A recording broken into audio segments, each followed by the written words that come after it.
Buenas tardes. Buenas tardes a todos y a todas. Afrontamos la segunda semana en Cultura de Otoño 2014 en uno de los espacios de referencia cultural de Analcázar, el Centro Cultural del Alquillo. Desde tiempo inmemorial, las generaciones que nos precedieron siempre han mostrado un gran cariño y estima por el puente que hace algo más de un siglo atravesaba el Guadiamar de orilla a orilla, el que todos conocemos como el Puente Romano. En nuestro afán por tener un mejor conocimiento de lo que fue y con la ayuda de las perspectivas y recursos que incorpora la ciencia de la arqueología, hemos tenido a bien invitar al arqueólogo y doctor en Historia por la Universidad de Sevilla, don Enrique Luis Domingo Berenjeno.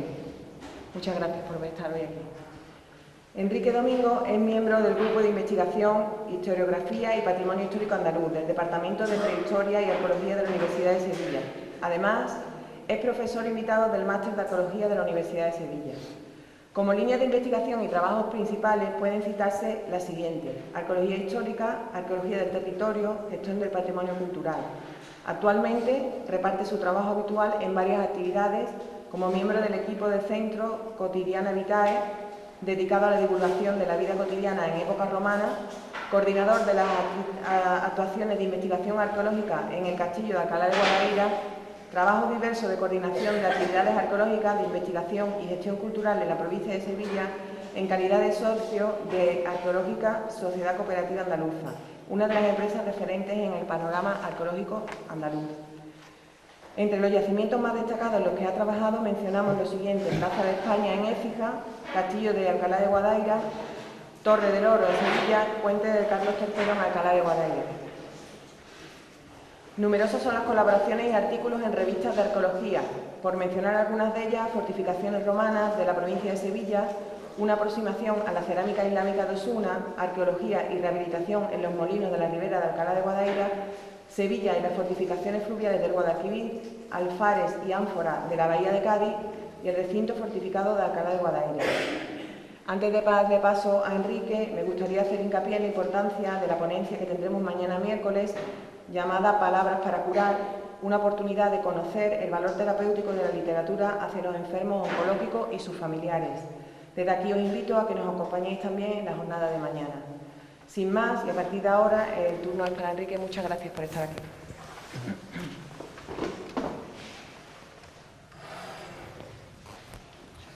Bien, muchas gracias por la presentación, por la invitación, por la posibilidad de trabajar, que hemos tenido, de trabajar de nuevo en Analcázar, un sitio en el que por distintas circunstancias hemos tenido la oportunidad y el gusto de estar rondando en los últimos años, tanto con actividades de investigación como actividades docentes y arqueológicas.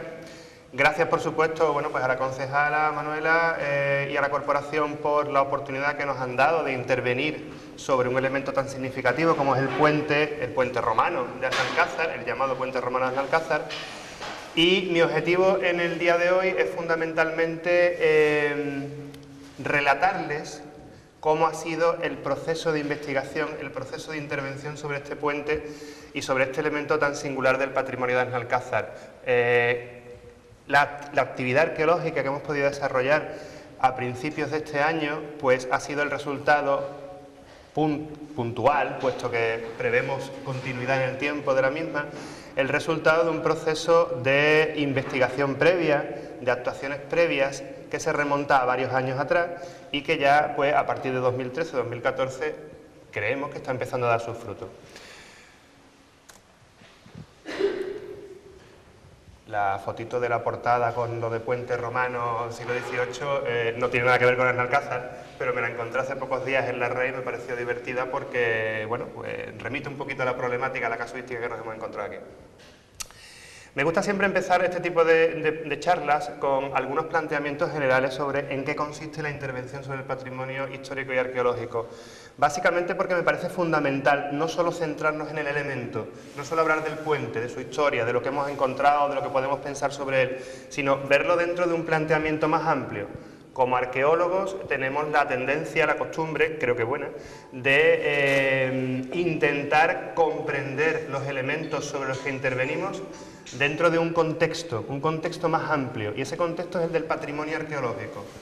Evidentemente no voy a dar una charla sobre el patrimonio arqueológico, qué es, en qué consiste, pero sí me parece interesante como punto de partida unas mínimas reflexiones que luego van a servirnos para contextualizar toda la historia y el relato sobre el puente de Benalcázar. Básicamente, cuando hablamos de intervenir sobre un bien cultural, sobre un monumento, sobre un elemento del patrimonio arqueológico, hoy día todavía, y por desgracia creo, nos seguimos moviendo mucho en una visión que los arqueólogos decimos una visión del cacharro, una visión cacharrológica. Muchas veces se interviene sobre un monumento y cuando digo monumento pensamos generalmente en un edificio importante, ¿no? Como este que tenemos aquí.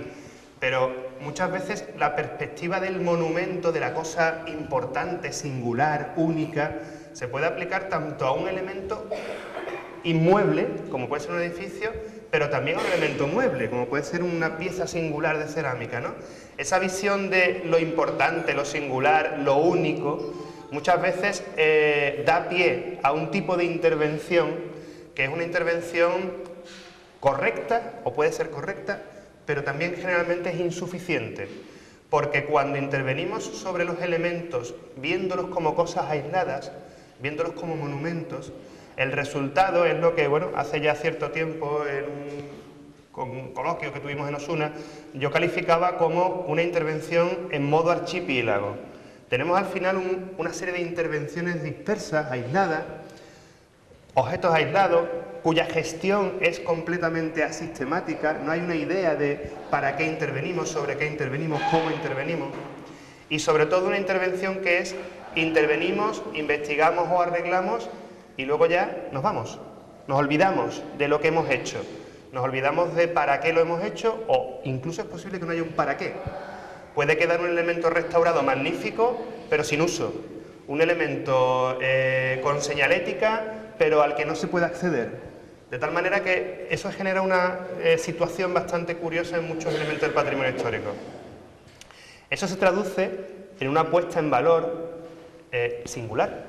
Las cosas se protegen, o las cosas se investigan, o las cosas se restauran, o a las cosas se les da un uso. Pero es raro esa integración de todas esas perspectivas, ¿no? Por ejemplo, este sitio en el que estamos. Este sitio en el que estamos es un sitio intervenido, restaurado y usado. Estamos usándolo. Es, por tanto, no es lo que yo estoy aquí reflejando. Es un caso, es un ejemplo interesante, un ejemplo positivo. Por el contrario, muchas intervenciones sobre el patrimonio arqueológico en concreto y en general el patrimonio histórico pecan de esa falta de visión integral. Y yo creo que es interesante, ¿no? Es importante tener esa perspectiva. Claro, cuando estamos ya centrándonos en el patrimonio arqueológico, podríamos preguntarnos, por una parte, ¿qué es el patrimonio arqueológico?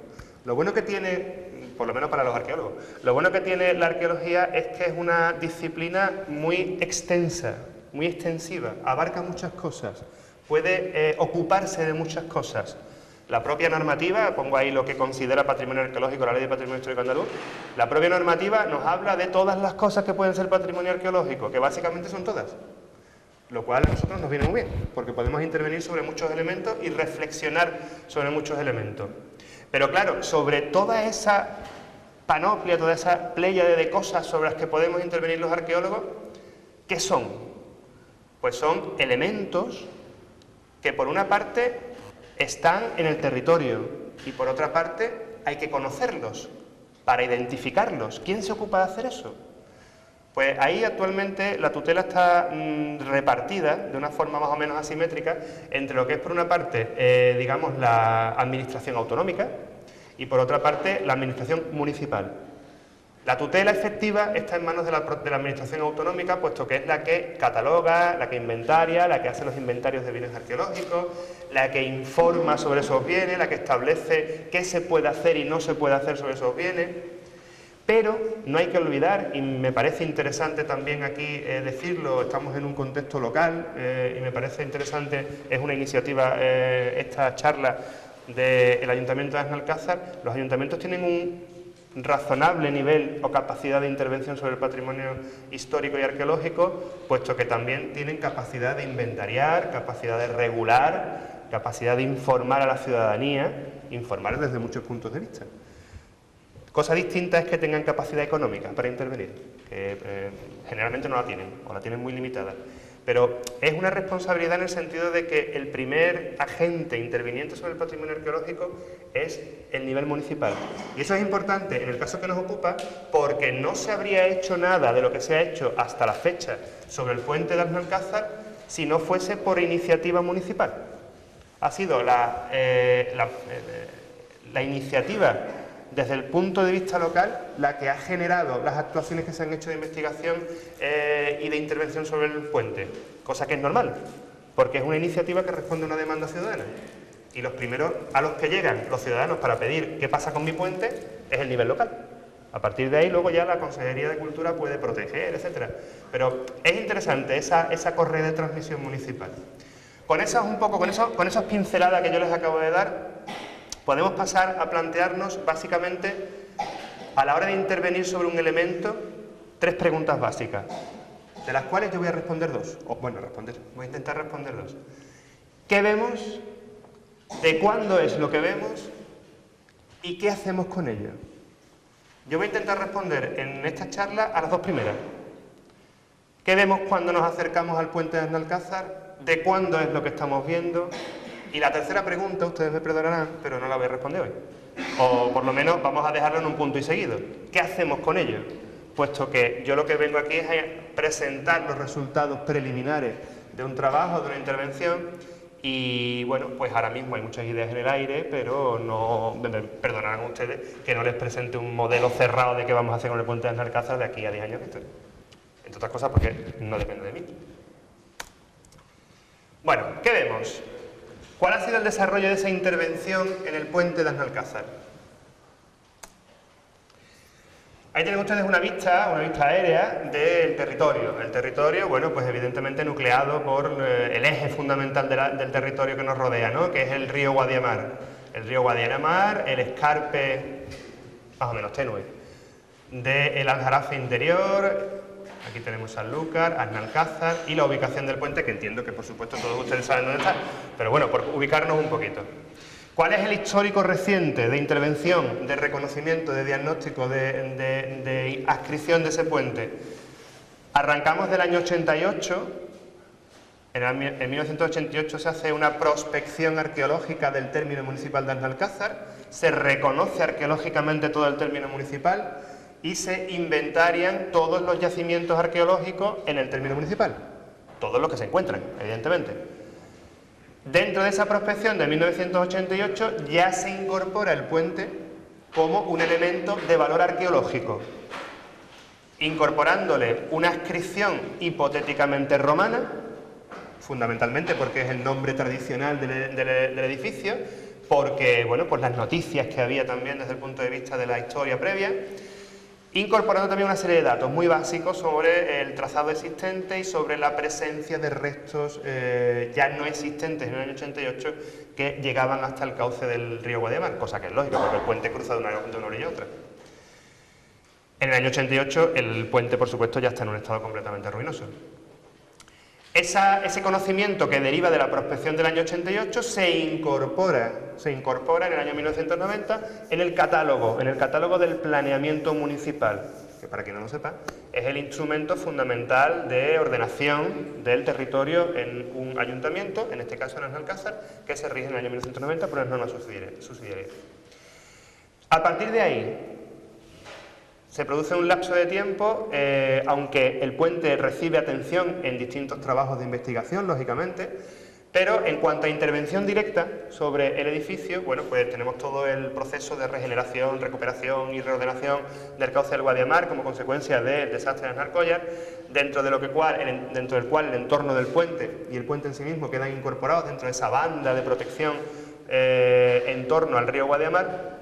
Y finalmente, en el año 2011, pues el Ayuntamiento de Alcázar tiene a bien contactar con nosotros para iniciar un posible planteamiento de qué hacer con este puente, qué hacer con este elemento. Y a partir de ahí, pues se genera un primer documento, un documento muy básico, unas bases para un proyecto de conservación del puente romano de Alcázar. Un documento en el cual ya se establecen cuáles podrían ser las líneas de intervención. Línea de intervención básica fundamental, vamos a averiguar qué es lo que tenemos. Porque, bueno, tenemos una historia previa, tenemos unos datos, pero no tenemos una intervención sobre el puente, una intervención arqueológica, ¿no? Una intervención que nos permita diagnosticar ese edificio. A partir de ahí empieza un poco ya a moverse este proyecto, esta idea, y finalmente llegamos a finales de 2013, cuando a través del plan de fomento de la Diputación de Sevilla, pues se puede hacer esta primera intervención arqueológica que hemos desarrollado sobre el puente y su entorno inmediato, ¿no? Con un objetivo fundamental de diagnóstico de la estructura, determinación en la medida de lo posible de la cronología, de la fecha de esa estructura, y a partir de ahí, pues, planteamiento de posibles líneas de intervención y de actuación a partir de este momento. Bueno, les señalo ahí básicamente, de nuevo, entiendo que todos somos conscientes de lo que nos rodea ahora mismo, pero bueno, les señalo ahí básicamente los elementos estructurantes del territorio inmediato, ¿no? Por supuesto la localización del puente, por supuesto el cauce del Guadiamar, un cauce que no ha variado excesivamente en los últimos periodos históricos, por lo que hemos podido ver en cuanto a comparativa de cartografía histórica, el núcleo de Aznalcázar, el enclave de la fuente, ¿vale? Esos elementos un poco que organizan el territorio, y la conexión, ¿no? La conexión entre Aznalcázar, el puente, a través de la carretera vieja. Bueno, fotos de estado previo. Evidentemente todos lo hemos visto, todos hemos paseado por allí, supongo, y todos lo conocemos. Estas fotos, de hecho, son del año 2011, de cuando empezamos a hacer los primeros trabajos. Inmediatamente antes de nuestra intervención en 2013 tampoco había variado mucho el estado previo.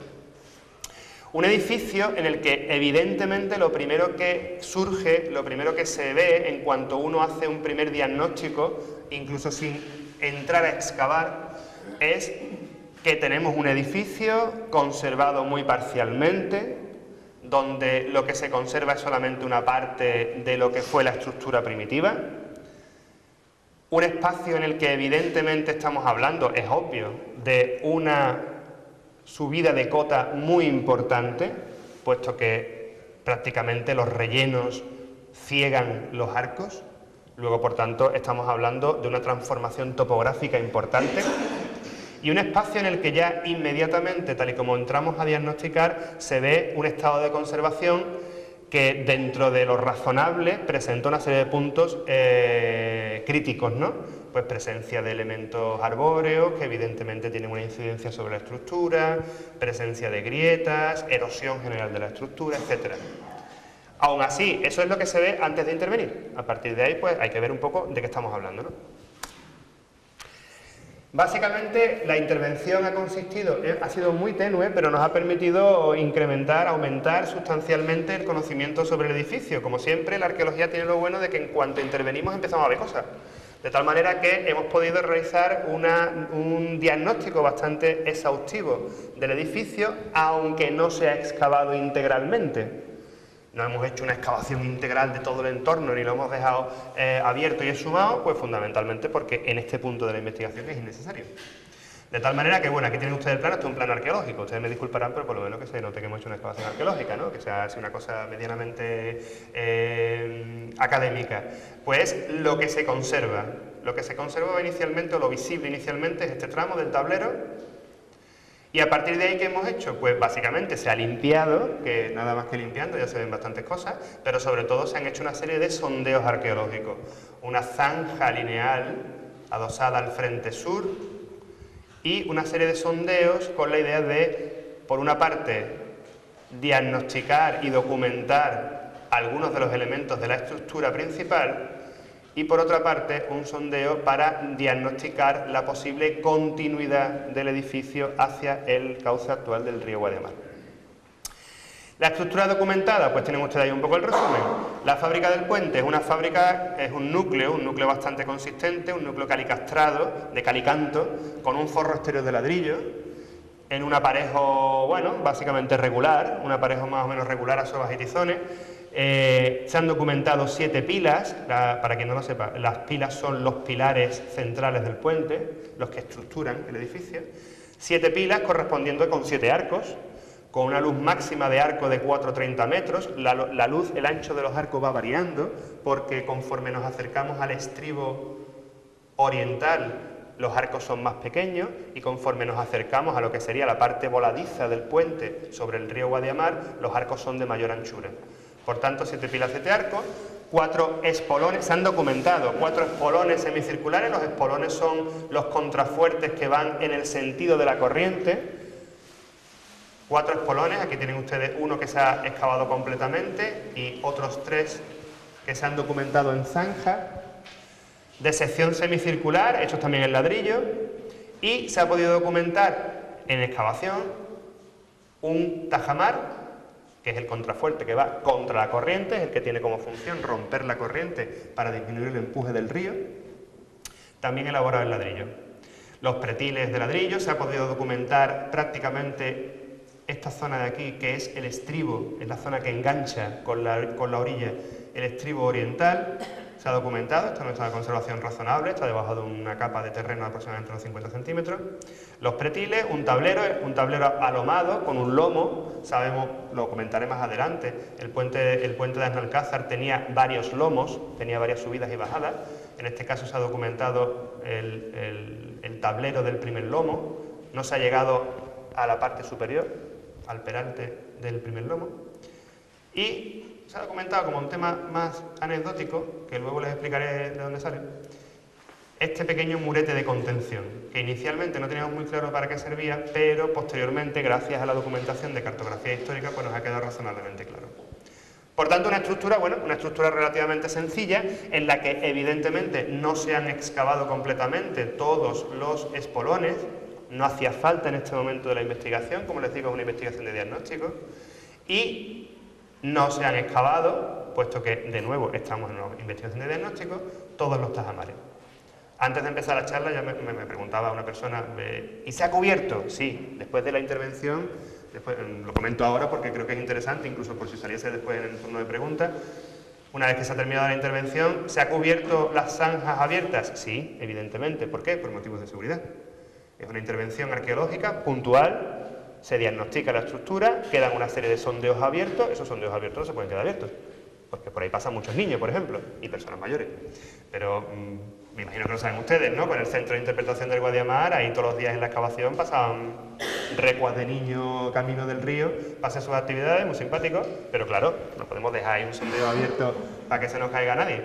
Entonces, como ya se ha diagnosticado, como ya sabemos lo que hay, como ya está documentado y como ahora mismo no se están continuando los trabajos, obviamente tiene que estar cubierto. A partir de ahí, más adelante, si se retoman los trabajos, pues ya se verá que se abre y cómo se abre. Bueno, ahí tienen ustedes algunas de las imágenes del trabajo propiamente dicho. A nivel de excavación arqueológica, no les descubro nada si les digo que tampoco ha sido esto una cosa así como de muy detalle. Detalle en el sentido de que, como pueden ustedes ver, la excavación ha sido fundamentalmente mecánica. ¿Por qué? Pues porque estamos quitando limos del río. Son aportes de lodo, limo, etcétera, que han ido subiendo la cota en los últimos 100 años. Por tanto, la excavación como tal no aportaría nada en cuanto a desmontaje de esos rellenos. Y como son rellenos que tienen una profundidad consistente, pues optó por hacerlos a máquina sin ningún problema. Lógicamente, una vez que eso se terminaba de excavar en una fase inicial, a partir de ahí ya ha venido el perfilado de los sondeos y la limpieza de la estructura a mano, que para eso teníamos un equipo de entre 2 y 3 peones de obra bastante efectivo. Pero bueno, para que vean ustedes un poco cómo ha sido el proceso, ¿no? El resultado, bueno, pues ahí tienen ustedes, esta es la zanja meridional, la zanja que se ha abierto siguiendo el frente sur del puente. Aquí tienen ustedes ya los espolones. La sección es semicircular y luego tienen encima un capuchón de sección cónica. Todas las fábricas de ladrillo. Esto es visto desde el oeste. Aquí está la subida hacia el centro de interpretación, el centro visitante, y esto es visto desde el este. Aquí está la orilla del Guadiamar. Este es el murete de contención que yo les comentaba, que inicialmente, bueno, pues nos dejó un poco descolocados, no sabíamos lo que era. Un murete que obviamente rompía la estructura original, creo que se ve bastante bien. Esta es la fachada del puente, y a la fachada del puente el muro rompe esa estructura, se adosa a ella rompiéndola, por tanto es posterior. Bueno, pues ahí venía un poco ya el análisis, ¿no? El análisis arqueológico, básicamente, esto es una estructura de las que podemos llamar monofásica, es una estructura de una sola fase constructiva. ¿Por qué? Pues porque todas las otras posibles fases que se documentan son reparaciones o actuaciones sobre la fase primitiva. De tal manera que la fase primitiva, que es la que estructura el puente como tal, lo que yo les acabo de comentar, el tablero, los espolones, los tajamares, etcétera, es un solo momento constructivo. No hemos documentado, y ya lo adelanto, no hemos documentado más de un momento constructivo primitivo, o sea, fundacional del puente. Y a partir de ahí, una serie de actuaciones de reparación, reconstrucción, añadido, etcétera, pero que son ya de mucha menor escala que la estructura completa. Bueno, aquí ya se puede ver un detalle, ahora vamos a ver un poquito más de cerca, creo, un detalle de lo que son los arcos. Es un doble arco, un arco principal y un arco secundario, un poquito retranqueado. Una estructura que encontramos, ya voy avanzando un poco tema de paralelos, ¿no? Encontramos en otros puentes, también no de nuestro entorno inmediato, pero sí de la zona de Jaén, etcétera. Y aquí un poco los elementos más singulares, ¿no? Que no se veían antes de la excavación y que hemos podido documentar. De hecho, era uno de los objetivos fundamentales de la excavación, poder documentar estos elementos. Por una parte, los espolones. Este es el espolón que se abrió completamente. Este no tiene capuchón, porque lo ha perdido, básicamente. Una potencia bastante importante de estructura. El rebaje, aquí ya tenemos agua, el agua rápidamente, el agua del nivel freático del Guadiamar subía y además nos impedía un poco seguir profundizando demasiado. Hemos llegado a bajar, si no recuerdo mal, unos 3 metros y medio. No hemos llegado a nivel de cimentación, con lo cual eso es un tema que habrá que tener en cuenta en el futuro. Y el tajamar norte, hay más, pero hemos excavado uno, los demás se repiten el módulo, que exactamente igual, no sabemos cómo terminarían los tajamares, porque posiblemente terminaban con algún tipo también de capuchón troncocónico, no lo sabemos. Fíjense ustedes en una cosa, el tajamar y el espolón forman parte de la estructura, están construidos a la vez que el puente, pero la parte superior, el coronamiento, no está encastrado con el puente. ¿Significa eso algo? No, significa, es una forma relativamente usual de construirlo. La estructura del tajamar y del espolón se construyen a la vez y lo que los corona es un adorno, no tiene función constructiva, por tanto se adosa, pega sobre la fachada del puente. En este caso son tajamares bastante consistentes y espolones bastante consistentes, por tanto los coronamientos no son especialmente estéticos. Los capuchones que hemos visto antes, vuelvo atrás un momentito, perdón. Los capuchones, ¿dónde está aquí? Los capuchones que hemos visto antes, bueno, terminaría por aquí. Tenemos algún paralelo, le pondré alguno después más adelante, en el que como mucho sobre la parte superior del capuchón se puede poner un pequeño volardo, un volardo decorativo, con su bolita y poco más. No suele tener mayor complicación. Y en este caso, por lo que tenemos de documentación histórica, parece que no estaban especialmente decorados. Y una cosa que sí me gustaría también hacerles ver, se ve aquí perfectamente, o por lo menos espero que se vea, es que la propia ruina del puente ha permitido algo que si no, no hubiésemos podido ver, que es que como ha perdido parte de la fachada, podemos ver el núcleo. Este núcleo de calicanto que yo les decía antes, ¿no? Compuesto, ¿por qué? ¿Cómo se hace esto? Bueno, pues esto se hace exactamente igual que en época romana. Ahí sí les puedo decir que la técnica es la misma, la cronología no, por desgracia. Es una técnica de tongadas de un encachado muy grueso de cal, canto, mampuestos, etcétera, que se van generando el núcleo del puente, y que aquí se ve perfectamente cómo se organiza en distintos niveles y finalmente ya el superior que iguala.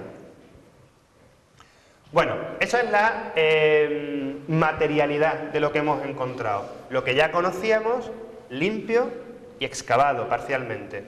Aquí, por ejemplo, pueden ustedes ver, no se aprecia muy bien, pero lo que yo comentaba, ¿no? Todo esto que ven ustedes aquí, todo este perfil, tiene básicamente un nivel de limos desde aquí que yo estoy marcando hasta el fondo, otro nivel de limos alterado en superficie y el nivel de suelo actual. Por tanto, son aportes de inundación. Con respecto a materiales que no sean construidos, o sea, lo que no es el puente, ¿hemos encontrado algo? Bueno, pues en los rellenos que hemos excavado hemos encontrado con relativa abundancia material cerámico, pero material cerámico de arrastre. ¿Por qué? Pues porque esto es un puente y está inundado y está rellenado con rellenos del río Guadiamar, de inundación, que traen material cerámico. Hemos encontrado cerámica, pues genéricamente fechada por el momento entre Baja Edad Media y Edad Moderna. No hemos encontrado materiales de mayor antigüedad y son todos materiales de arrastre, arrastrados por el Guadiamar. Que claro, el puente actúa como una represa en algunos puntos y entonces represa esos materiales junto con barro, limo, etcétera, y luego cuando llegamos nosotros los cavamos nos los encontramos. Por tanto, bueno, sabemos que el Guadiamar es un circuito de transporte de muchas cosas, entre otras cosas, pues restos cerámicos. Bueno, estoy mirando ahora. Sobre la materialidad del puente, lo que tenemos es lo que hemos visto. A partir de ahí, ¿de cuándo es lo que hemos visto? ¿Qué datos tenemos para interpretar lo que hemos encontrado? ¿Qué datos tenemos para interpretar lo que hemos documentado? No me detengo en la foto, que ahora mismo es solo ilustración, pero que me imagino que muchos de ustedes la conocerán. Es una foto de principio del siglo XX que nos da idea de el estado del puente en ese momento. Bueno, primer punto. ¿Esto es romano? La respuesta rápida y fácil es no. Muy sencillo. La materialidad que hemos encontrado no es romana. A partir de ahí, ¿es posible que hubiese algún tipo de estructura sobre el Guadiamar ahí en época romana? No hemos encontrado nada.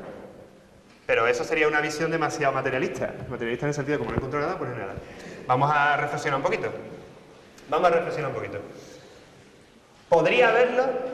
Bueno, para que haya allí un puente, ¿qué tiene que haber en época romana? Tiene que haber un camino, una vía, por lo menos. Generalmente no se ponen puentes en medio de la nada. No voy a entrar ahora en discutir si Aznalcázar es o no es Ollantiji, puesto que creo que a fecha de hoy no hay datos suficientes.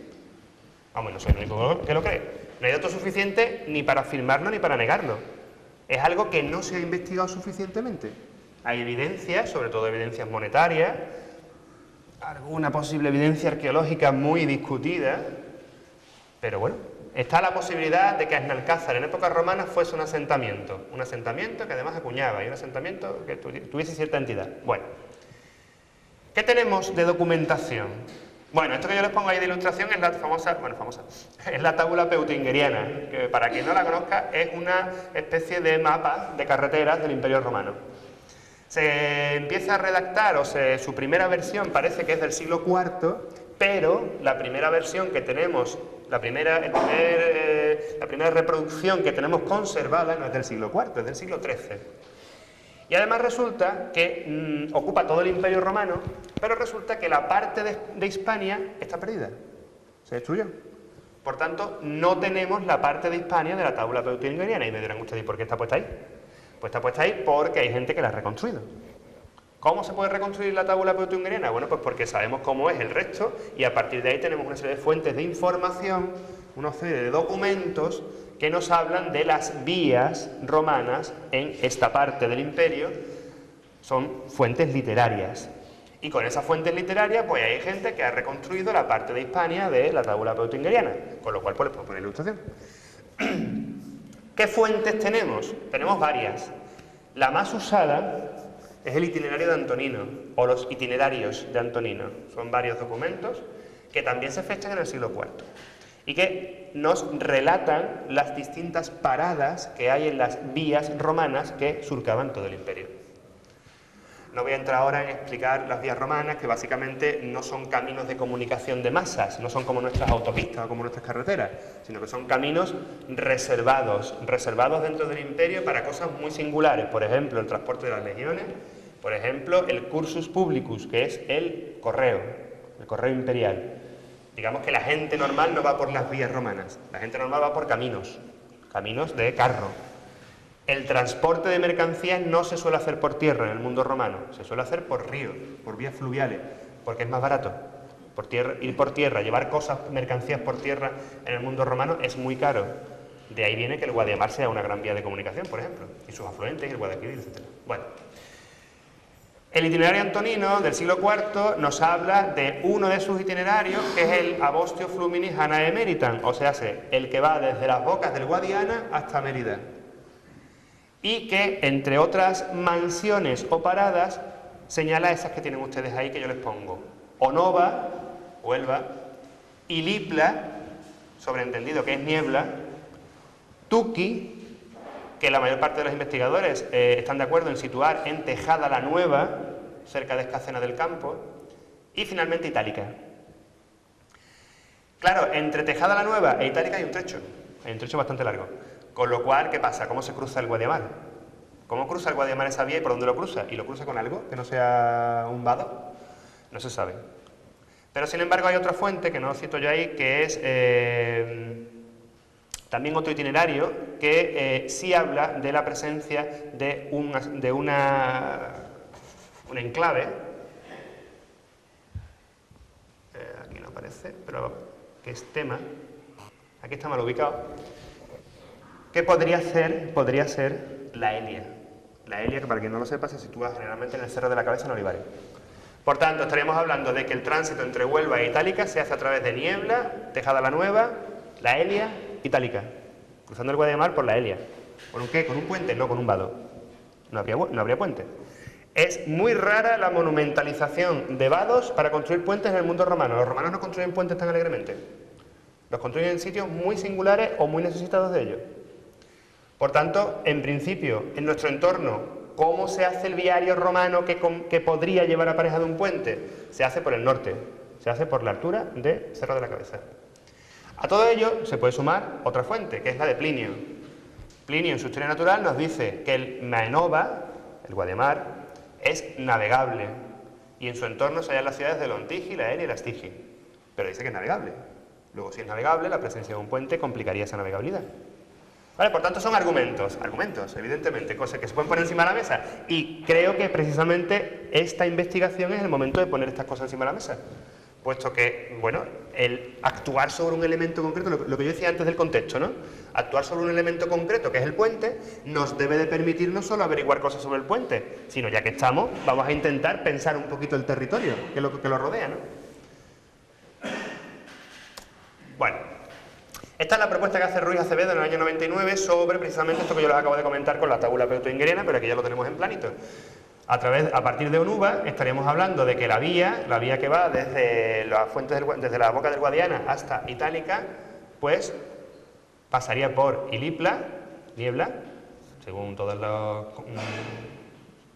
hipótesis actuales, alcanzando Tuqui, o Iduqui, el nombre del asentamiento también está en discusión, Tejada la Nueva, cruzando por el entorno de la Elia, tema en otros itinerarios conservados, y luego ya alcanzando la zona de Itálica, desde donde iría a Emérita. En última instancia llegaría hasta Hispalis. Lo que pasa es que en realidad este itinerario no cruza hasta Hispalis por una razón muy sencilla, porque tenemos el Baetis en medio, el Guadalquivir. El Guadalquivir no tiene puente en época romana, en Sevilla. De tal manera que este itinerario es hacia Mérida, llegando a Itálica se desvía, Ruta de la Plata. No llega a Hispalis. ¿Por qué? Porque Hispalis está incomunicada con Onuba, porque no hay un puente sobre el Guadalquivir. El único puente sobre el Guadalquivir en época romana es Córdoba, porque Córdoba marca la parte superior de navegabilidad del río. Luego, como la navegabilidad del Guadalquivir, del Baetis en época romana es muy importante, evidentemente no se plantea cortarlo con ningún tipo de infraestructura hasta llegar a Córdoba. Porque, entre otras cosas, todo el comercio a través del Baetis, desde el Genil, Écija, etcétera, se hace por vía fluvial, lo que yo les estaba comentando, ¿no? El Guadiamar es una vía de comunicación fundamental a la hora de transportar mercancías, entre otras cosas desde Sierra Morena, minería, etcétera. De tal manera que estamos hablando de el mismo razonamiento, un espacio fluvial usado para el transporte de mercancías y que por tanto no conviene cortar con ninguna estructura. ¿Cómo se cruza? Mediante un vado. Abajo a la derecha de la diapositiva tienen ustedes una imagen ilustrativa que es la del Cerro de la Cabeza de Olivares, que también aunque está asumido que es la ciudad de la Elia, les recuerdo, por si no lo saben, que está excavado muy limitadamente. La excavación de todo el cerro, la excavación del cerro se limita a esto. Esta foto es precisamente de las excavaciones que hicieron en los años 80 por la Universidad de Sevilla. Bueno, por tanto, la materialidad que tenemos no apunta a una época romana y lo que podríamos argumentar para una posible cruce monumentalizado del Guadiamar por aquí en época romana tampoco lo sustenta. A partir de ahí, bueno, pues todo lo demás son hipótesis. Yo opino que la mayor parte de los argumentos llevan a concluir que no hay un puente sobre el Guadiamar donde actualmente está el puente, el antiguo puente de Arnalcázar. Las primeras noticias que de verdad tenemos contrastadas son ya de finales de la Edad Media. De finales de la Edad Media. Noticias conservadas en la documentación entre 1472 y 1478. El Concejo de Sevilla manda a los concejos de Huelva, Arnalcázar, Hinojos, Pilas, Castilleja, etcétera, que repartan entre sus vecinos las peonadas necesarias para arreglar el puente. Claro, el puente ya existe. ¿De cuándo es su fase fundacional? No lo sabemos. Entre otras cosas, ¿por qué? Ya les adelanto, porque la materialidad conservada actualmente es posterior y anula cualquier posible resto de puente previo. El puente que conservamos actualmente es una construcción muy potente que anula, arrasa, elimina cualquier posible resto de puente anterior. ¿Que podría estar? Sí, pero que no se conserva. Sin embargo, fíjense ustedes, les pongo la imagen porque es curiosa. Muchas veces las fuentes escritas y las fuentes documentales, las fuentes gráficas están en contradicción. Esta es el Hispalensis Conventus de Lineatio, que es una representación de Andalucía en 1579, de la Biblioteca de Andalucía. Les voy a ir poniendo de dónde vienen todas las ilustraciones que les voy a poner a continuación porque me parece también interesante poner en valor el trabajo que hemos hecho, no solo de excavar, que también, sino de documentación gráfica, que ha sido muy importante. Bueno, fíjense ustedes, ¿qué puentes tenemos aquí? Tenemos dos solamente. El de Sevilla, el puente de Barcas, que cruzaba Triana, y el puente junto a Gibraleón, que cruza el Odiel. A la altura de Arnalcázar no aparece nada. Sin embargo, ya sabemos que ya existe en ese momento el puente de Arnalcázar, porque tenemos documentos que nos dicen que lo están arreglando. ¿Vale? Por tanto, muchas veces, lo pongo porque me parece curioso, ¿no? Como la documentación gráfica en este caso, pues, es equívoca. Nos da idea de que no existe algo que sí existe. O también es posible, evidentemente, la simplificación de este mapa, pues, es considerable, pero bueno, aún así, resulta un dato curioso. Y aparte es muy bonito. Si vamos a 1657, en la biblioteca, en el archivo de Simancas, se conserva este plano de Antonio Galeano, de Arnalcázar y su entorno, que es magnífico, es un plano a tinta, donde tenemos esto, que posiblemente sea la única la única representación que conservamos del puente primitivo. No creo que sea especialmente realista, no lo sé, me suena que no. Pero en cualquier caso, les digo, es la única representación que conservamos del puente primitivo porque es la anterior a la gran obra que les voy a poner a continuación. 1657, conservada en el archivo de Simancas. Aquí aparecen 3 arcos. No sabemos lo fidedigno que pudiese ser eso. Esto es la obra del 18. En 1725, Pascual de Montpey hace este magnífico levantamiento, es un magnífico levantamiento, esta gente en el siglo XVIII hacía muy buena topografía, y alzado, planta y secciones de la obra de lo que entendemos que es el nuevo puente sobre el Guadiamar, que probablemente anula el puente anterior. De todas maneras, cuando digo anula, tienen que entender ustedes una cosa: un río es una fuerza de la naturaleza. Periódicamente destruye las cosas que están sobre él, sea un puente, sea un molino, sea lo que sea. Luego, la obra del siglo XVIII, reflejada en el plano de 1725, puede ser que anulase lo que ya había, o puede ser que lo que ya había estuviese ya suficientemente anulado por la propia acción del río. ¿Vale? Aquí ya tenemos la estructura completa, la estructura del puente como es en el siglo XVIII. Es un puente muy monumental, por cierto. Estamos hablando, bueno, digamos que la orilla de Arnalcázar es esta. El norte va hacia allá, el plano está un poquito tumbado. Esta es la orilla de Alnalcázar queda por aquí. En este momento Alnalcázar está prácticamente despoblado, por lo menos eso es lo que refleja la topografía. El asentamiento urbano es está muy reducido. Y el cruce y luego el enlace con el camino que lleva hacia Pilas, etc. Aquí tenemos la sección con los tajamares. Esto es el norte y esto es el sur. Está vuelto del revés, está boca abajo, para entendernos. Los tajamares que van contracorriente, los espolones que van con la corriente, y aquí tenemos el alzado, ese alzado. Esta es la orilla de Alnalcázar, esta es la orilla de enfrente. Por tanto, ¿qué es lo que se conserva actualmente? Esto que les estoy marcando. Disculpen ustedes que no me ha dado tiempo de ponerles un cuadradito rojo para que se viese claramente, pero vamos, estoy marcándolo con el ratón. Esto es lo que se conserva, este tramo. Paralelos, no son tantos. Yo les decía antes, la doble rosca que tiene, la doble rosca de ladrillo que tiene el puente de Alnalcázar, ¿tiene algún paralelo? Sí. Hay algunos, el puente de Ariza en Jaén, por ejemplo, que es del siglo XVI, es muy monumental y tiene dobles roscas de ladrillo. Pero el paralelo más cercano, el paralelo más parecido de obra dieciochesca, de puente, de monumentalización de un vado sobre un río, monumentalizando un puente preexistente, probablemente desde la Baja Edad Media, es esta que tiene aquí, que se la pongo pues porque afortunadamente también he tenido la suerte de intervenir sobre este edificio, que es el puente sobre el río Guadaira, en Alcalá de Guadaira. Aquí, esto es una imagen de principios del siglo XX, una postal sobre una fotografía, y aquí tienen ustedes el visto actual. Cambia evidentemente la materia prima. Aquí ladrillo, en Alcalá de Guadaira sillar. ¿Por qué? Muy sencillo. En Alcalá de Guadaira hay cantera de calcarerita, hay cantera de sillería, hay sillería a mano. Se construye el puente en sillería y en canto, mampuesto. Aquí probablemente esa disponibilidad de piedra es bastante menor, con lo cual se construye el ladrillo.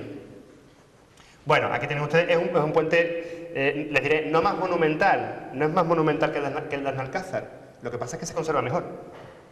Porque el tramo de Alcalá de Guadaira, el puente de Alcalá de Guadaira es un puente que cruza un río que tiene un solo lomo, mientras que el puente de Alnalcázar tenía 1, 2, 3, 4. Cubría una longitud más amplia, tenía más ojos. Lo que pasa es que por distintos avatares de uso, de mantenimiento de uso, y de que el Guadaira es un río mucho menos movible que el Guadiamar, el de Alcalá de Guadaira pues se mantiene en funcionamiento. Esto es la visión actual después de la restauración que pudimos hacer hace pocos años, y aquí tienen ustedes un poco eso, ¿no? Los espolones a la corriente, los tajamares contracorriente. Lo que yo les decía antes, por el capuchones, aquí se ve muy bien, por eso también le traigo el ejemplo. Aquí sí hay distintas fases, y por tanto cada uno un poco es de su padre y su madre. Lo que hemos visto en el de Alnalcázar es que hay mucha menos diversidad constructiva, también es verdad que se conserva mucho menos. Y lo que les comentaba, ¿no? El capuchón de los tajamares, que en Alnalcázar no se conserva, en Alcalá sí se conserva, y que es una cosa muy sencilla, es básicamente una continuación de los planos, ¿no?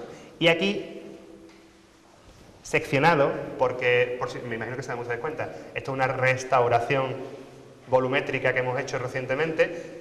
Hasta hace pocos años toda esta parte estaba seccionada por un tablero que se construye en los años 20, y al seccionarlo, seccionaron los volardos que coronaban los espolones, ¿no? Posiblemente aquí sería igual, los espolones tendrían un volardito o algún tipo de adorno que no se ha conservado. Bueno.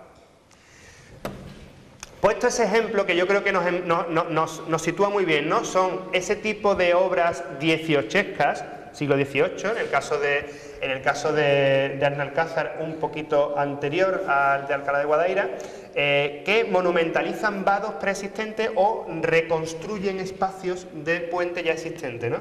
De tal manera que, ¿por qué? Pues porque en ese momento, siglo XVIII, se está desarrollando toda la caminería en España, de tal manera que estamos hablando de un momento en el que se está estableciendo lo que será posteriormente las diligencias, lo que son los arrecifes, lo que es un poco la promoción de la comunicación entre los pueblos y ciudades de España. Todas esas iniciativas de inspiración real, en última instancia, de inspiración borbónica, que van a generar una avalancha de obra pública en España avalancha de obra pública, que aquí se traduce en la reconstrucción del puente sobre el Guadiamar en línea a reforzar la comunicación del camino histórico, pero que ahora se le da un aliciente más, ¿no? Un plus más para, digamos, desarrollar todo el eje que comunica a Nalcázar con, por ejemplo, Villamanrique. Bastante importante desde el punto de vista de eje, que incluso llegará en parte a sustituir al eje de Sanlúcar, pero que, bueno, poco a poco irán conviviendo los dos. Bueno, ese edificio que se construye en el siglo XVIII, durante el siglo XIX tiene un desarrollo que desconocemos por el momento, pero sí sabemos que poco a poco irá siendo pasto de nuevo de la erosión fluvial, obvio. Hemos conseguido, hemos podido rescatar estas noticias a través de la hemeroteca de la Biblioteca Nacional de España, de mediados del siglo XIX, ya en 1856, tienen ustedes ahí una nota de prensa de El Balear, donde habla de cómo el puente de Nalcázar, único por donde podía pasarse el río de Sanlúcar la Mayor, se asegura haberlo roto la corriente, y por tanto no es posible vadear el río hasta que baje, 1856, estamos hablando de un siglo después de su construcción aproximadamente. ¿Se repararía? Seguramente. Como se nos conserva tan poco trazado, pues tenemos poca idea. 1912, parece que en 1912 ya es el momento verdaderamente crítico, ¿no? Porque de nuevo los campos de labranza están hechos un mar, el desbordamiento de Guadiamar, que se llevó cerca de Alcázar medio puente de la carretera de Sevilla a Villamanrique. Entre 1856 y 1912 el puente sobre el Guadiamar será puntualmente reparado, tenemos prueba de ello arqueológica, pero finalmente será arrasado, será destruido por probablemente la avenida de 1912. Y en ese momento se decidirá no reconstruirlo, sino generar una alternativa. Este mapa de la Biblioteca de Cataluña, del Instituto Geográfico y Estadístico de 1902, todavía nos refleja el puente en funcionamiento.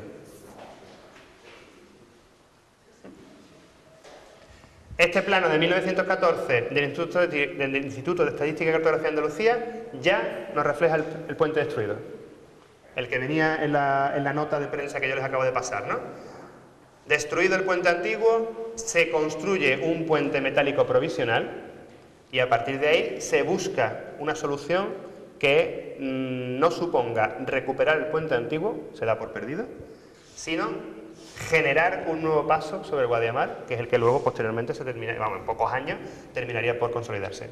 Hay varios expedientes de obra conservados en los archivos de la Diputación Provincial de Sevilla que nos hablan de cómo se van haciendo distintos proyectos, tal. Hay más documentación gráfica de la que yo les estoy poniendo, pero básicamente ese es el punto final de la historia. El puente antiguo se da por perdido y se reconstruye este puente más al sur y posteriormente ya se consolida el nuevo paso. Esta es la foto que yo les ponía antes. Esto es la ruina del puente. Esto es lo que se conservaba a principios, después de la ruina de 1902. Esta es la parte ya arruinada. Y esto de aquí que yo les estoy marcando es la parte que se conserva actualmente. Esto que les estoy marcando. El Guadiamar ahora mismo pues viene más o menos por el cauce. Aquí ya marcado. ¿Son dos pivotes que hay? Perdón. Central, ¿qué son los dos pivotes que hay? Estos dos pivotes, pues porque marcan justo la mitad, el peralte, el lomo, el cambio de rasante. ¿Vale? No lo había. Fíjense ustedes, estos muretitos de contención que yo les comentaba antes. Este es el murito ese famoso que nos encontramos pegado a la fachada sur, que no sabíamos muy bien lo que era, que encastraba con el puente, ¿no? Y que es un muro de contención, se construyen 1, 2, este está perdido, y 4, se construyen 4 muros de contención a finales del 19 o principios del 20 para intentar asegurar los estribos. Este falló, y al fallar este estribo, arruinó el puente. Es un proceso de ingeniería básica. La erosión del Guadiamar se carga el estribo occidental y al cargarse el estribo occidental se lleva consigo parte del tablero. Esta parte sí se ha conservado y el murito de contención está ahí perfectamente. Un poquito de frío, pero bueno. Aquí no se ve, aquí se ve ya muy poco. Aquí está el muro de contención.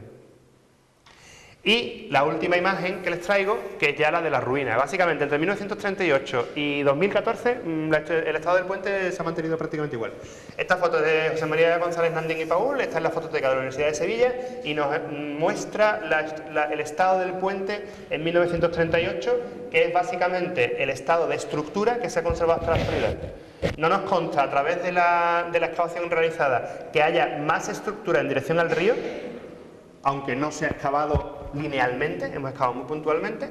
Esto es el arco que actualmente se conserva extremo y esta zona es la que ya se va perdiendo por debajo del camino que enlaza con el centro de visitantes. Por tanto, una estructura que es básicamente la que se ha conservado hasta la actualidad y que marca el último punto de esta historia, o de este relato que yo les he estado contando en los últimos minutos. Muchísimas gracias.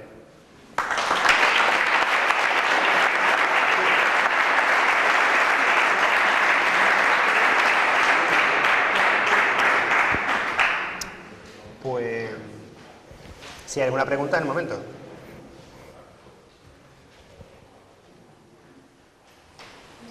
Voy a partir yo el hielo. Cuando la rotura de la bajada de Alcoya, que hizo una limpieza de lodo y demás, se escuchaba en el pueblo decir que había, más para allá, por donde pasa el agua, había algunos yacimientos. ¿Eso es cierto? Cuando se hace la prospección del año 88, que es antes de Alcoya también, en el propio registro del yacimiento Puente Romano se indica de que hay noticias de restos de estructura en el río. Nosotros hemos hecho durante los trabajos hemos estado haciendo un poco un reconocimiento, lo que pasa es que la zona está un poco muy boscosa, luego enfrente está Buitrago, que tiene un montón de arboleda, en fin, está complicado. En el reconocimiento que hemos hecho nosotros no hemos visto nada. Es verdad que la zona está muy enmascarada. Hemos hecho un pequeño avance sobre la línea, que es el sondeo más extremo, para ver si continuaba la siguiente pila. No la hemos encontrado. Pero claro, lo que ya no hemos hecho, por ahora, es meternos ya en la banda estrictamente de zona protegida. Entre otras cosas porque tampoco era plan. Porque hay una valla, en fin, no la íbamos a destruir. Entonces, una de las cuestiones que han quedado pendientes, han quedado muchas cosas pendientes, como ustedes comprenderán, porque esto es un momento inicial, pero una de las cosas que ha quedado pendiente es la posibilidad de lanzar una zanja hacia el río y ver si hay algo. De todas maneras, en cualquier caso, tanto la documentación gráfica, la foto que yo le acabo de poner, como lo que un poco se ve de la evolución, es que lo que quede, si queda algo, va a ser la cimentación de alguna de las pilas, que posiblemente esté en un estado de conservación, bueno, pues que no merezca mayor... Hay que tener en cuenta una cosa, porque esa pregunta va en línea de una cosa que yo entiendo que es la que rápidamente nos va a surgir a todos en la cabeza, o tenemos todos en la cabeza. Y esto se puede abrir entero, y esto se puede poner entero visible, y esto se puede tal. La estructura primitiva era muy grande, muy consistente, muy monumental. Se ha perdido aproximadamente, yo creo que un 60%. El 60% perdido del que pueden quedar los cimientos de las pilas, evidentemente no tiene mucho sentido buscarlo. Vamos, se puede buscar, pero no digo para recuperarlo. No tiene mucho sentido intentar reconstruir el puente en su totalidad. Sería interesante diagnosticarlo, pero bien es verdad que los rellenos ahí, estamos hablando de una profundidad media entre 4 y 5 metros, que es un movimiento de tierra consistente ya un poco desde el punto de vista logístico, ¿no? Entonces, yo creo que ahora mismo los trabajos por donde pueden ir apuntando en un futuro el que pues, se vaya viendo, es terminar de hacer un poco lo que es el diagnóstico integral de lo que se conserva. Yo creo que es más interesante quizás avanzar hacia el centro de visitantes por ver todo el espacio del estribo que se conserva y a partir de ahí, bueno, intentar picar puntualmente para ver si queda alguna pila más hacia el río y en todo caso hacer un reconocimiento más intensivo de la otra orilla. A ver si se puede hacer algo allí y tal, pero bueno, yo creo que allí se va a conservar poco. Poco, no que se conserve poco, sino que lo que se conserve no tenga una gran capacidad de puesta en valor, a fin de cuentas, ¿no? Y de investigación en realidad, con lo que ya tenemos una información bastante consistente del edificio. Una cosa, sí. A ver, eso que se necesita ahora mismo actuar urgentemente. Si es que lo he visto, eso está todo agrietado, ¿no? Sí, eso, sí. Y el arco que tiene solo, pues igual también se va abajo. Sí. Y el árbol, tampoco creo que cueste mucho trabajo por el árbol, porque el árbol ahí está haciendo daño, igual con una higuera que tuvo un montón de tiempo encima. Entonces, vale, no hay dinero para grandes cosas, pero... Claro. Mira, vamos, sí, ¿Cuándo dura 10 años hoy? bueno, ahí hay dos consideraciones, vamos, y ahí hablo ya desde un punto de vista puramente técnico. Ya el tema de dinero y no dinero, yo no lo tengo. Entonces, no, digo, claro, que yo no tengo el dinero, entonces yo no tengo para ponerlo encima de la mesa. Pero no, básicamente, ahí hay una perspectiva, yo creo que, por ejemplo, el considerarlo como un elemento arqueológico es interesante porque eso que comentas, ¿no? Hay una serie de elementos. No me he metido en una serie de cosas interesantes, evidentemente, hay más planos de investigación. Hemos intervenido, hemos excavado, hemos documentado, hemos fotografiado, hemos sacado mucha documentación de muchos sitios, ¿vale? También hemos diagnosticado. La diagnosis que se le ha hecho al puente es una diagnosis de estado de conservación. Hemos cartografiado las grietas. ¿Por qué? Porque hasta que no se tiene cartografía una grieta no se puede medir cuánto tienes de grieta. ¿Y eso para qué sirve? Pues porque ya sabes que tienes 3 metros de grieta y que eso cuesta tanto dinero. Para poder hacer hemos hecho unas mediciones del estado de conservación del puente. Entonces, el puente tiene puntos donde hay desplomes, que no es una cosa, no quiero alarmar a nadie, es una palabra técnica. Desplome significa que la estructura tiene un peso, ¿vale? ¿Tiene puntos de grieta? Pues sí, perfectamente, porque hay un sitio donde hay un árbol de cierto porte que está afectando la estructura. Como arqueólogo te digo lo siguiente: sobre un edificio y sobre un elemento arqueológico, si hacemos algo hay que hacerlo con mucho cuidado, porque, por ejemplo, es posible que quitar ese árbol generase más problemas que mantenerlo ahora mismo, por una razón muy sencilla, porque quitar el árbol significa no solo quitar el árbol, sino ver dónde están metidas esas raíces. Si lo corta las raíces no crecen más. Claro, ya, pero digo que a la hora, por ejemplo, porque eso nos ha pasado en otros sitios, ¿no? En cuanto a la conservación del núcleo, el núcleo está hecho de cal y canto, pero la casa está perdiendo, se ha perdido históricamente, entonces está más arenizado, ¿vale? ¿Se puede quitar? Sí. Entonces, ¿qué se ha hecho? Pues se han valorado una serie de actuaciones básicas de conservación preventiva, que se llaman, ¿no? Y a partir de ahí, pues, una vez que se ha hecho el diagnóstico, se ha hecho una estimación de qué cosas de albañilería estamos hablando, no de restauración, habría que hacer, y a partir de ahí pues se está viendo cómo se puede hacer. O sea que sí, que hay intención entiendo que hay intención, vamos, evidentemente. Lo que pasa es que es verdad que, por ejemplo, vamos, y no digo nada que no deba decirse, es un sitio donde para intervenir hay que conjugar a varias administraciones, con lo cual pues no es una cuestión de un día. No, sí, pero bueno, que no pasa absolutamente nada, en el sentido de que sencillamente es que, primero, ¿sabemos qué hay que hacer? Sí. Segundo, ¿sabemos cuánto puede costar? Sí. Tercero, hay que hacer un proyecto. Y cuarto, hay que hacer el proceso. Y el proceso es que pues requiere una serie de permisos, que bueno, pues habrá que conseguir, y requiere una serie, sobre todo, de condicionantes desde el punto de vista de la intervención. Pero vamos, que en principio no supone mayor problema. O sea, yo no dudo que en un plazo relativamente corto se van a realizar intervenciones de conservación preventiva del puente. No tengo mayor problema, fundamentalmente porque entre otras cosas me consta afortunadamente el compromiso a nivel local, que es lo que yo he dicho antes. Si esto fuese una cosa que ha intervenido porque hemos venido de la Junta, no sé cuánto, porque es muy bonito el puente y tal, vamos a investigar y tal, yo digo aquí 4 cosas de época romana y me voy. Pero resulta que, afortunadamente, lo digo porque por la experiencia que tengo, cuando las cosas vienen desde abajo, en el sentido de una iniciativa de promoción local, hay muchas más posibilidades de continuidad en el tiempo que cuando vienen desde arriba, básicamente. Con lo cual, en este caso, por ahí vamos. ¿Más preguntas? El estudio se ha realizado solo exclusivamente en lo visible, en la parte que se ha comentado, en la margen. Sobre la otra margen no hay nada. En la parte de Buitrago no hemos intervenido. Por ahora. Y debajo del agua, claro. No. Subacuática no hemos hecho todavía. Pero de todas maneras, lo que comentaba, lo que quede, si queda alguna pila en el cauce. Claro, sí, tenemos testimonio, sí. Claro. Y no recuerdo mal, creo haber visto una de lo que he comentado, Pedro, de las 2 pasetas que era el centro de una de ellas, creo recordar haber visto también. Claro. Cuando el agua. Sí, tenemos testimonio. Lo que no tenemos es testimonio gráfico por ahora, que seguramente habrá. Entonces, la cuestión es la de siempre. Los arqueólogos somos muy expansivos. ¿Qué significa? Hemos empezado por un punto, ¿vale? Ya estamos dando mucha información con lo que hemos sacado. A partir de ahí, bueno, pues precisamente, si no se interviene es cuando no se hace nada. Como ya hemos intervenido sobre ese espacio y ya lo tenemos bastante bien diagnosticado, a partir de ahí se pueden plantear toda una serie de intervenciones, que algunas serán más viables y otras menos viables. Pero bueno, no es una... Por el tipo de inmueble, por el tipo de edificio, no es una intervención que se haga de una sola vez, no puede hacerse. No puede hacerse. ¿Cuántos arcos estaba parado que había en un principio o 10 años? Pues mira, te lo cuento. 1, 2, 3, 4, 5, 6, 7, 8, 9, 10, 11, 12, 13. Entonces es posible que en la otra margen los arcos que quedan correspondan al mismo de la otra margen. Ahí en pie varios...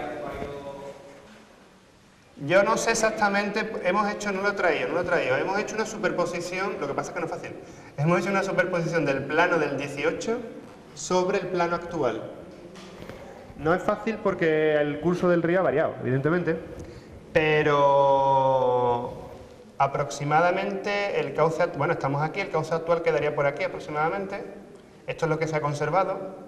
Este tramo, este es el tramo que lleva hasta la orilla, digamos, ¿vale? Este es el cauce actual aproximadamente y evidentemente en la zona de enfrente tiene que estar el estribo, o tendría que estar el resto del estribo. ¿El qué?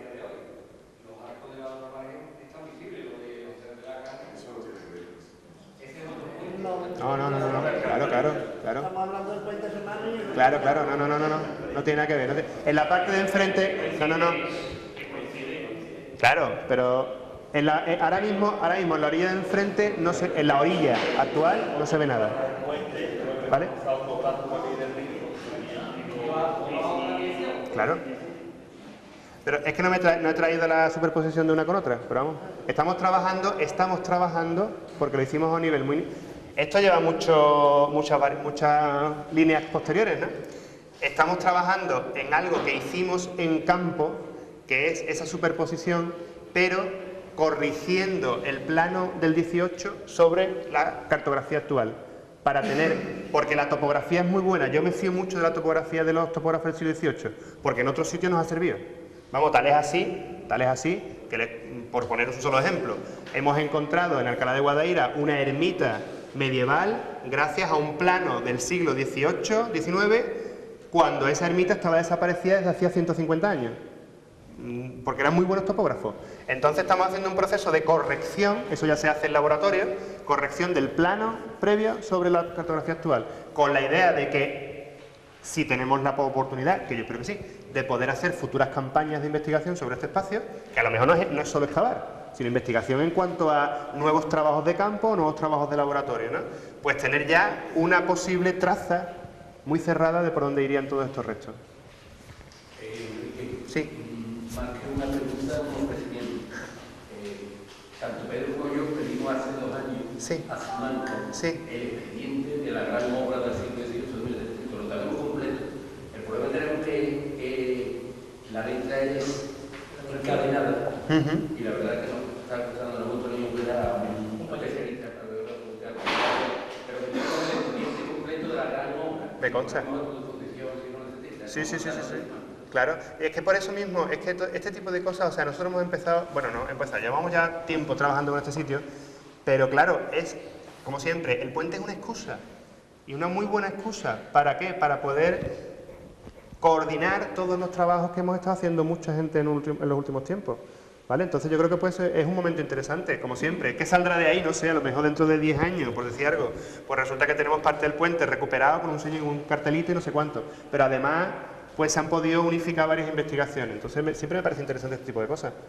Y por ahí había otra... Yo siempre he oído una hipótesis que a mí me han contado mi padre y de mayores que de que la ruptura del puente se pudo deber a un posible desvío del cauce del río. Bueno, desvío. El Guadiamar es muy sencillo. Vamos, esto no es sencillo, pero estas cosas pasan en estos ríos. El Guadiamar es un río que, al igual que el Guadaira, en eso se parecen, es un río que tiene momentos de torrenciales bastante importantes. Entonces, fíjense ustedes una cosa, el estribo que se destruye es el estribo de ataque del río. El río viene por aquí y ataca. ¿Vale? Además ataca. Tenemos aquí esta obra, ¿vale? Esta obra también un poco aquí. Pero estamos hablando de un espacio que en los últimos 200 años, ha ampliado la curva. Al ampliar la curva, eso significa que el río sigue generando meandros. Eso pasa también con el Genil, por ejemplo. Sobre el Genil hay una serie de estudios interesantísimos con fotos aéreas de los años 50 y actuales, donde se ve perfectamente cómo los meandros del Genil, esto es muy sencillo, esto en un plazo de tiempo un poquito más largo y aquí no, porque el río está razonablemente encajado, pero el Genil no está tan encajado. ¿Qué pasaría? ¿Cuál es la dinámica de esto? La dinámica es que esto sigue generando meandros y finalmente el meandro se estrangula y se genera un nuevo cauce por aquí. Queda el meandro estrangulado, anulado, antiguo, una madre vieja que se llama, y seguiría por aquí el río. Esto no va a pasar aquí en el Guadiamar, porque el Guadiamar tiene unas características topográficas distintas. Pero eso explica, ese cambio de curso es básicamente el resultado de la erosión del frente de ataque del río. Yo es que le comento esto porque nosotros, antes del desastre de las Napoyas, teníamos unas tierras que asombrábamos de forraje para ganado y demás. Teníamos un motor aquí que cogíamos agua del río para regar. Yo recuerdo que cuando yo iba a parar el motor con potencia, entonces cogía muchísima agua del sitio donde tenemos y se veían unas empalizadas, unas estacas gordas, y mi padre me contaba a mí, eso posiblemente puede ser desde el río que le hicieron al cauce del río. Un propietario que a lo mejor le hacía mucho daño al río y decidió desviarle un poco el cauce para que no... También puede ser, puede ser muchas cosas, también puede ser una empalizada de defensa. Una empalizada de defensa. Eso es lo que se llama un tablet estacado. Un tablet estacado que es básicamente generar una empalizada para defender el frente de ataque del río. Eso en el Guadalquivir se ha hecho en época romana con muros de ladrillo. En un río más pequeño como el Guadiamar, es lógico, se hace con otro tipo de elementos, ¿no? Pero al final siempre gana el río. Pero esto que está diciendo este señor se ha escuchado aquí desde Sí.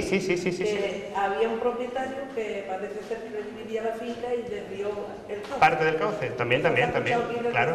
Por eso es muy interesante, creo, el estudio de evolución cartográfica que hemos empezado a hacer, porque nos va a permitir ver distintas fotos fijas del río. Y eso, de nuevo, es una excusa, el puente, para ver cómo ha evolucionado otros espacios en los últimos 200 años. Y yo creo que de ahí pueden salir cosas divertidas. Si luego además pues, lo juntamos con ese tema de apropiación de terreno, con obras de defensa del río que seguramente han existido en los últimos 200 años, bueno, y antes también, yo creo que genera un espacio, porque es un espacio muy singular, porque es un paso, es un vado.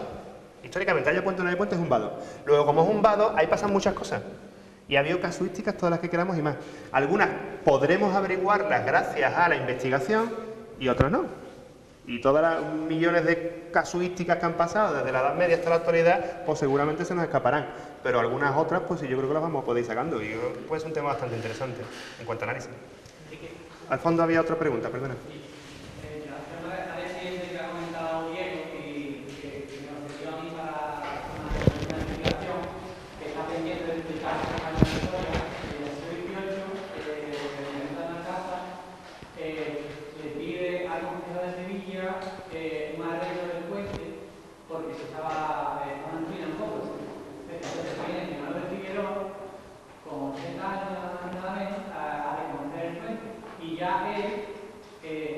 Ahí indica que la fábrica del puente es de una altura y que fue un origen romano. Eso, entre comillas. Y ya él ahí propone una serie de arreglos diciendo claramente que como no se haga unos arreglos, él propone que por la cabeza del puente es donde viene la ruina. Eso fue en el siglo XVIII, cuando él estaba diciendo que como no se reforzara la cabeza del puente, se iba a ir por el puente. Entonces, ese plano está vinculado a ese accidente. Yo creo que se delegó y los militares cogieron el plano del archivo y lo separaron. Y yo creo que ese plano de ahí, ellos sí que grabaron. ¿Vale? Entonces, indicando, esos son los arreglos que proponen ellos, realmente. Están indicando que hay que, la madre del cauce hay que otra vez centrarla, porque se estaba yendo un poco hacia la parte del oeste y estaba comiendo la cabeza del puente, porque era así como un revolillo. Es decir, como no se hicieran los arreglos apropiados, se iba a caer el puente. Entonces después se cayó cuando yo dije, que fue por la parte oeste. Claro, claro. Es un poco las conclusiones que vienen a decir. No se me que súper largo, como alguien dice, como dice Diego, que son 100 páginas de cómo arreglar el puente, los caracteres, que hay una subasta, realmente no merece la pena porque el rey no te va a funcionar por el arreglo, en fin, que también ofrezco a colaborar en esto. Claro. Si es que está muy bien porque, vamos, además que es lo de siempre, ¿no? O sea, la lógica del edificio y de su evolución, que es la que yo he ido exponiendo, la contrasta un poco lo que tú me estás comentando, en el sentido de que es la lógica que lleva a destruir por aquí. Es obvio. Claro, es normal, la parte de ataque, ¿vale? Y lo que tú estás comentando en cuanto a expediente, pues es que es de nuevo lo mismo que nos encontramos en el puente de Alcalá de Guadaira, que es también, que ahí hay mucha documentación publicada, y tuvimos la suerte que hay mucha documentación publicada, y es de nuevo una historia de páguemelo usted, no se lo pago, no se lo quiero pagar, ahora resulta que conseguimos un patrocinador privado, una señora de Alcalá que paga, porque le debía al ayuntamiento un dinerito y el ayuntamiento le dice, vale, no me pagues a mí, arregla el puente. Entonces, y a partir de ahí las obras se demoran un montón de años porque se empezaron a hacer, pero no se terminaban. Es muy probable que todas ese, yo te he dicho antes, avalancha de obra pública, sí, pero con casuísticas completamente anecdóticas y verdaderamente interesantes en algunos casos, ¿no? Sí, sí, sí.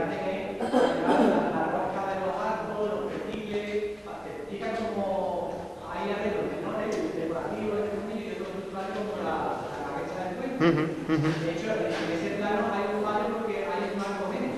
El que levanta el puente, lo levanta con un arco menos. Ahí viene 3 y son 14. Sí, porque yo creo que la parte de lo que es el estribo está la topografía enmascara uno de los arcos. De lo que has dicho que el puente era romano, el que restauró esta casa donde estamos, no me acuerdo cómo era el nombre, a lo mejor Pedro se tenía que acordar. También le echamos un vistazo en aquel entonces al puente romano a ver si conseguíamos algo también del ministerio, ¿no? Sí, pero verdad, claro. Y también dijo que el puente no le veía chula de romano. No, evidentemente, claro, el ladrillo tiene de romano lo que yo. Vamos, no es ni árabe tampoco. No, ni árabe. El ladrillo moderno. Que has dicho al principio, Sí. que es que habría que ir a la segmentación. Sí. Pero incluso no teniendo visualmente la segmentación, Sí. se descarta el... El problema que tiene... Incluso no teniendo... Claro. Llegar hasta abajo del todo. El problema, llegar abajo del todo yo creo que va a ser prácticamente imposible porque, vamos, esto es como todo, imposible no. Metes ahí una bomba de agua y empiezas a sacar agua y a lo mejor llega. Pero el problema que tienen estas estructuras modernas, en cualquier caso, modernas quiero decir 16, 18, es que nos pasó en Alcalá. Haya o no haya, o hubiese o no hubiese, que yo creo que no hay argumentos para sostener que lo había, algo en época romana, lo moderno probablemente forra cualquier elemento. Lo forra, porque es normal. Entonces, estamos hablando de que cualquier estructura primitiva estaría embutida en la estructura más reciente. Esa sería una posibilidad. Yo creo que básicamente en época romana no hay argumentos que sostengan que tiene que haber un puente. Básicamente por economía de medios, digo. Es que no tiene sentido y no pasa nada. De nuevo, quiero terminar una cosa que no he comentado que me parece interesante, ¿no? Puente romano en Alcalá pasa exactamente igual. Yo soy de Alcalá y claro, investigamos el puente romano de Alcalá de Guadaira y llegamos los arqueólogos y decimos, oiga, que esto no es romano. Entonces, claro, la gente dice, pero bueno, ¿qué hago con mi puente romano? Entonces, claro, no, mi argumento mío como arqueólogo y como alcalareño en ese caso, digo, no pasa nada. O sea, si emotivamente el puente es el puente romano porque es el puente viejo, llámalo como quieras, ¿vale? La materialidad del elemento es otra, no pasa nada. Y eso por un argumento de carácter emocional. Y por otra parte, el argumento del valor. Mire usted, no tiene un puente romano, pero tiene un elemento de arquitectura, vamos a llamarla borbónica, dieciochesca, como ustedes quieran llamarla, que no hay tantos ejemplos, que no es una cosa tan... No tenemos puentes dieciochescos por todos lados, ¿Vale? Entonces, ¿el elemento en sí mismo tiene un valor? Por supuesto que sí, y un valor excepcional, porque aparte el de Alcázar, que está peor conservado porque no está en uso, y el de Alcalá, que está mejor conservado porque sí está en uso, puentes de esa cronología en nuestro entorno inmediato, mire usted, abundan. Luego, por tanto, son elementos singulares, y ese es el valor. ¿Y qué hemos hecho desde el punto de vista de la valoración? Hemos cambiado un valor por otro, pero es que no hemos cambiado un valor por otro, no hemos dejado aparte el tema de Romano, porque el tema de Romano se puede mantener como un tema emotivo. Entonces, en Alcalá la gente sigue llamando el puente romano, nosotros lo llamamos puente Carlos III, y ahora resulta que hace nada y menos sale un acuerdo del ayuntamiento de los años 50, creo que resulta que no es ni romano ni de Carlos III, es el puente de Jesús Nazareno. Y nadie lo llama así en Alcalá, pero oficialmente se llama puente de Jesús Nazareno. Entonces ahora ya tenemos 3 cosas por puente. Teníamos un puente romano y ya tenemos 3 puentes distintos. ¿Vale? Bueno, pues eso es centrarse en el tema, que le da un valor, valores. Añade valores y no se los quita, nunca. Por supuesto. Y nosotros nunca quitamos la esperanza. Al revés, damos cosas nuevas. Que sí, por supuesto. Está claro. Pero que no. Y además no pasa nada. Puede serlo, sí. ¿Hay argumentos que dicen que puede? Pues no, pero igual que yo decía, Olontigi, bueno, está aquí, no lo sabemos. Sí, pero espérate, tú has dicho que tienes muchas dudas, no hay alguien que indique que esto era Olontigi. Sí. Yo te digo a ti, en un sitio donde aparece cientos y cientos de monedas. Claro, sí. Por eso he dicho... No. Por eso he dicho al principio. Te digo un ejemplo, es que antes se pensaba que Olón era Gibraleón. Los de Gibraleón se llaman olonteños. Por Olón. El equipo de fútbol es Olón. Te vas a Gibraleón y todo es Olón. Y aquí sí que no hay nada. Ahí sí que no se ha demostrado que haya allí nada que diga que aquello es Olón. Y aquí que han aparecido cientos de monedas de Fenicia, que ya es más difícil. Tú me estás diciendo que venga que te indique... No, yo he dicho al principio que no me iba a meter en si esto era Olontigi o no. Y por el contrario, te digo, hay más argumentos a favor de que esto sea Olontigi que a favor de que ahí hubiese un puente romano. Claro. Tenemos argumentos sólidos, lo que tú dices. Si de 10 monedas te sale... Claro, que sí. El tema monetario... Que te aparezca una moneda de Olontigi, que te diga a ti, en Alcalá de Guadaira te puede aparecer, o en Alcalá de Río, como aquí aparece también Alcalá de Río. Pero si de 10 son 7, y encima Fenicia, de Olón. El tema monetario... Aunque antes sea la Olontigi romana, pero antes hubo una Olón Fenicia, que es más vieja todavía, que eso está ahí olvidado. El tema monetario es una de las pruebas más importantes. El tema ya arqueológico es lo que yo he dicho antes. Por desgracia, y hasta la fecha, no hay suficiente investigación arqueológica de excavación por casuísticas del propio sitio. En Alcázar, y las pruebas que se aducían hacía tiempo, pues cuando por ejemplo se excava aquí en el Arquillo, pues parece que quedaron un poco en entredicho. El tema numismático, sin embargo, es una de las más importantes y de las pruebas más fundamentales. Sí, estoy de acuerdo. Yo pienso que gracias a eso es por lo que se ha derivado el tema hacia aquí. Estoy de acuerdo, porque Olón era Gibraleón. Tú ves en la enciclopedia, buscas Olón y es Gibraleón. Y los habitantes de Gibraleón se llaman olonteños, por Olón. El equipo de fútbol es Olón también. Y te vas a Gibraleón y ves Olón por todos sitios. Porque se pensaba que estaba allí. Gracias a las monedas que han aparecido aquí, se ha trasladado para acá. Entonces yo pienso que si debemos de empezar en 7 de Olón, es que esto es Olón. Es muy probable. Igual que en el tema... Igual que en el tema de las monedas en época romana, yo eso controlo poco, pero por ejemplo es verdad que incluso en época andalusí, que tenemos el tesoro de Alcázar de aquí, de Direme, te indica que esto es un punto donde pasan cosas. En época andalusí antigua, muy antigua, en un momento en el que seguramente aquí no hay un enclave, o no se sabe, urbano desde luego parece que no, pero sin embargo hay distribución de monedas. ¿Por qué? No lo sabemos. Pero pasa algo, y que pasa aquí y no pasa allí. O sea, ¿sabes? Evidentemente, claro, por eso. Claro, pasan cosas, pero no tenemos argumentos arqueológicos suficientes como para ver exactamente qué pasa aquí en cuanto a urbanismo, por ejemplo. Yo pienso que en el tiempo se perdió, se quedó deshabitado o con pocos habitantes se perdió. Como arqueólogo te digo que eso se resuelve excavando. La última, creo que la última, que ya si no nos vamos a... ¿Hay más restos arqueológicos que puedan dar a pensar que esto fue romano, que fue aquí o Pues... Por ejemplo, lo de la muralla, los restos de muralla que hay del cerro, o que se rumora en el parque. Me estáis llevando por unos vericuetos bastante espinosos. No, mira, básicamente, muy brevemente, como hacen lo que acabamos de comentar, aquí hay un argumento muy importante que es el monetario para señalar un asentamiento romano.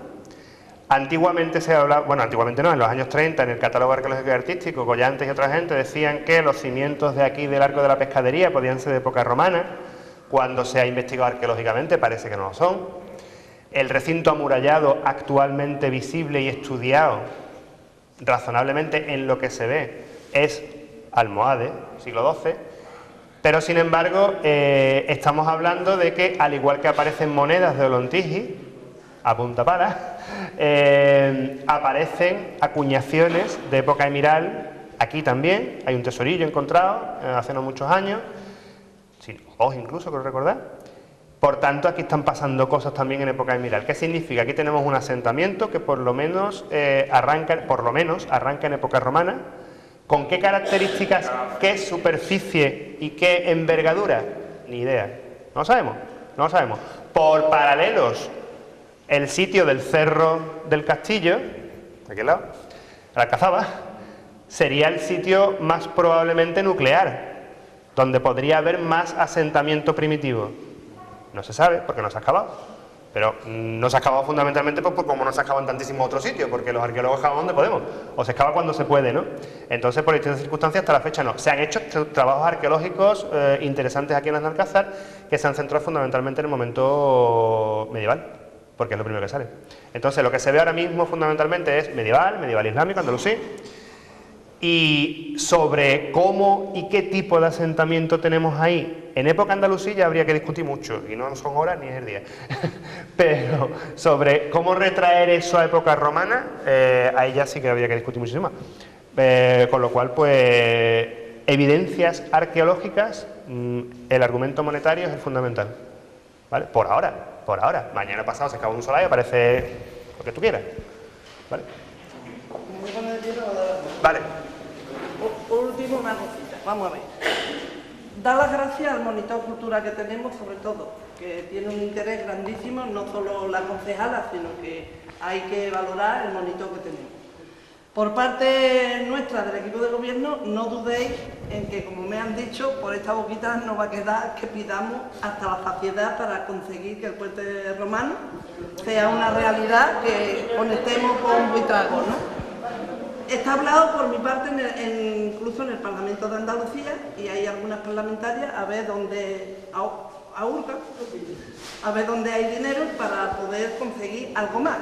Esto ha sido un dinero que ha venido de Diputación para hacer esa carta, estos estudios, y agradecerle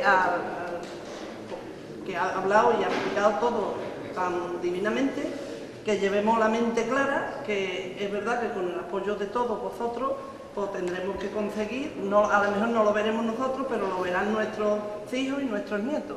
Y queremos que sea futuro de progreso de lo que hemos tenido, lo que hemos ido a Alcázar, y continuar con nuestra historia. Y bueno, mañana continuaremos con nuestra ponencia. Muy bien.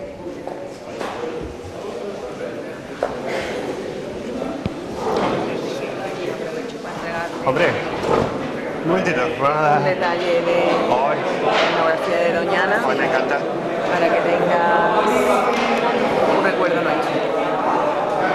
Pues muchísimas gracias. A ti. Ha estado bonito la intervención.